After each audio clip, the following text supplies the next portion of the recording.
even for the doctor.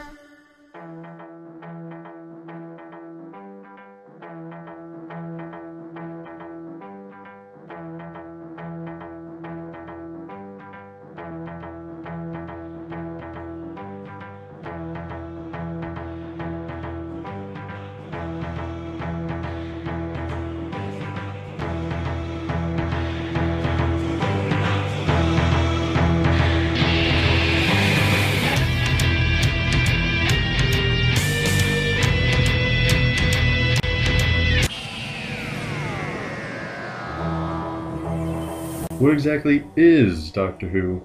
Why do you care about it so much? Doctor Who is a sci-fi show on the British Broadcasting Channel. Well, sci-fi isn't the best descriptor. It's more of a time travel themed drama.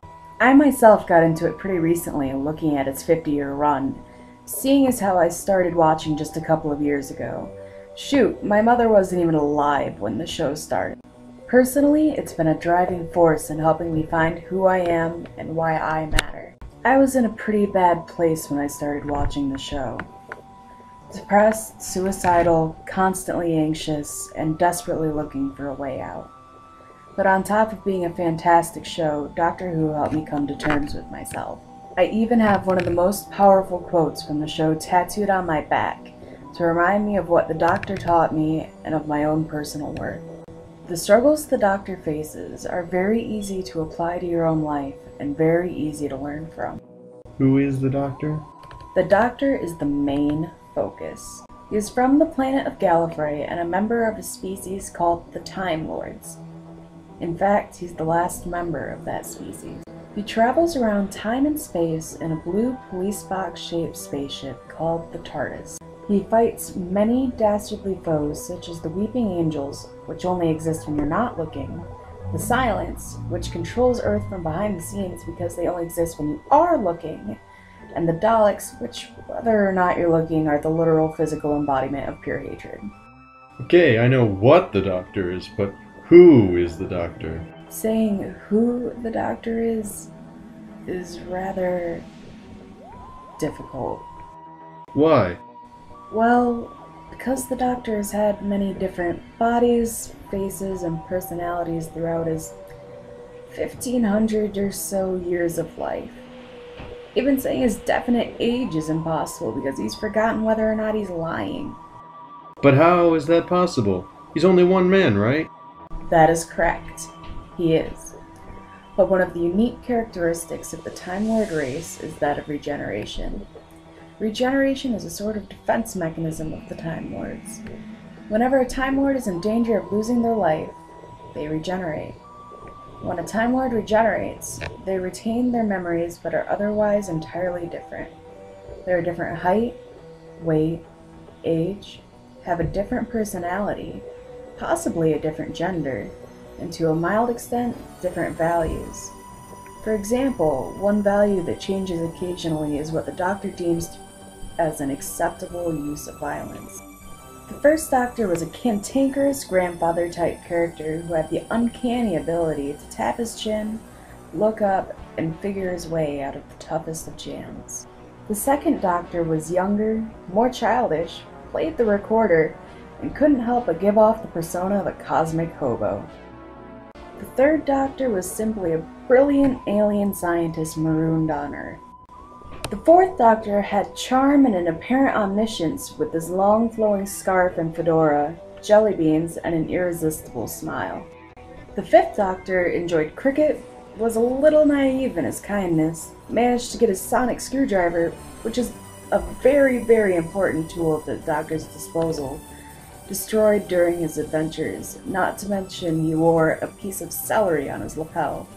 To be honest, the sixth Doctor was mostly remembered for cats and his patchwork suit. The seventh Doctor returned to the role of the father figure.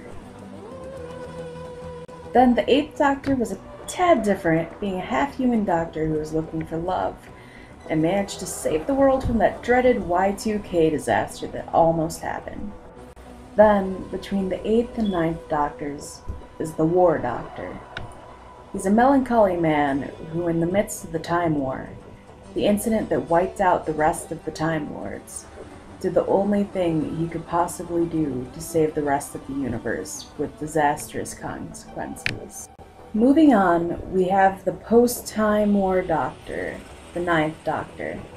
The Ninth Doctor was a cantankerous young man who was more like a sailor in appearance with his leather jacket than he was a spaceman.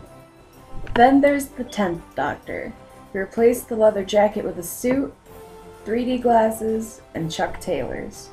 The 11th Doctor was the youngest Doctor ever, who wore a bow tie and wielded a new sonic screwdriver. He's also compared to a lonely star whale. The most recent Doctor, the 12th Doctor, doesn't exactly have much information available on him yet.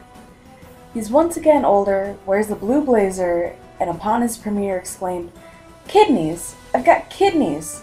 I don't like the color," followed by an exclamation of, "Stay calm! Do you happen to know how to fly this thing?" But what makes all of these men the same person? Well, that's even more complicated. We're not quite sure. What makes any person the same person they were 5 minutes ago? What makes you the same person you were 10 years ago? You have a different appearance, you probably have a different weight than you did back then, and a bit of a different personality if you haven't grown into an entirely different one. Your morals have most likely changed, and nearly every cell in your body is different than the one that occupied that same space 10 years ago. What makes the person in this body the same person that was in the body you wore 10 years ago? But in the extraordinary case of the Doctor, the details are tangled a little more. It's a little bit more vague. Every person who's accompanied the Doctor on his travels and witnessed the regeneration is a little baffled. How can this person be the Doctor? He doesn't look like the Doctor. He's not my Doctor. It's pretty hard to imagine this new being as being the same Doctor that you've grown to know and love. In Reasons and Persons by Parfit, it is discussed that one object cannot be in two places at the same time and remain the same object. If you have an apple and there's another apple across the room, it can't be the same apple, right? But this idea further complicates the idea of the Doctor remaining, well, the Doctor.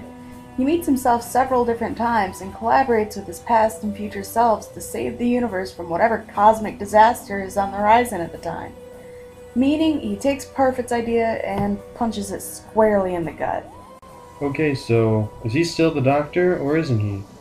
He is. He most definitely is. The idea of figuring out who you are and what makes you, well, you, is something that has plagued philosophers for decades. I believe strongly in the narrative identity theory, which was studied by Alasdair MacIntyre and Paul Ricoeur. This theory states it is not your physical appearance, personality, or any of that makes up who you are. After all, anybody can mimic somebody's appearance with enough money, surgery, perseverance, and effort. Oh no, what makes the person is the memories that they hold on to.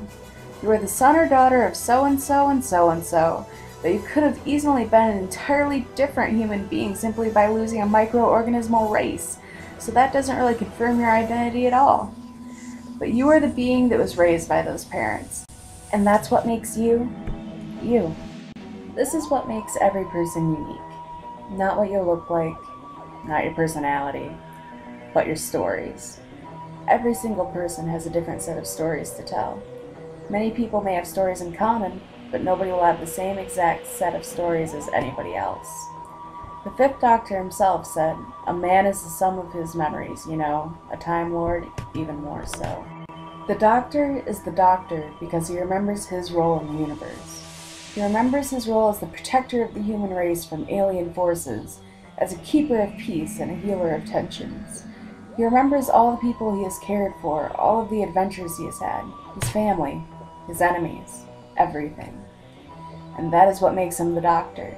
Nobody else can tell the Doctor's stories. Nobody knows the Doctor's emotions or perspective. Nobody else can tell your stories either. Nobody else can tell stories of your childhood memories, of your first love. Not even people who may have shared in the experience. Why?